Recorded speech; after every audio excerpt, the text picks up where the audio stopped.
आता सध्या मुंबईला आलतो आणि तुम्ही जे समोर दुकान बघताय ना, त्याच्या पुढे जो माणूस थांबलेला आहे तो दुसरा तिसरा कोणीच नाही, तर एक डिलिव्हरी बॉय त्याच्या पार्सलचं तयार होण्याची वाट बघतोय म्हणून तो बाहेर थांबलाय.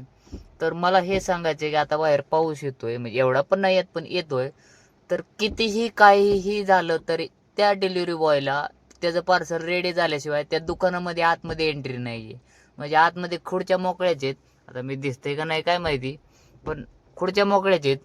तरी पण त्याला बाहेर थांबवलंय आणि हे दिवस मी भोगलेत. मला माहिती की डिलिव्हरी बॉयने आत जाऊन थांबण्याचा प्रयत्न जरी केला तरी ते दुकानवाले बाहेर काढतात. म्हणजे हे पर्टिक्युलर ह्या दुकानाचीच गोष्ट नाही, तर प्रत्येक डिलिव्हरी बॉयची किंवा गिग वर्कर्स काम करणाऱ्याची अवस्था तशीच आहे की तुम्ही वादळ आलं, वारा आला, काही आलं तरी दुकानाच्या आतमध्ये यायचं नाही.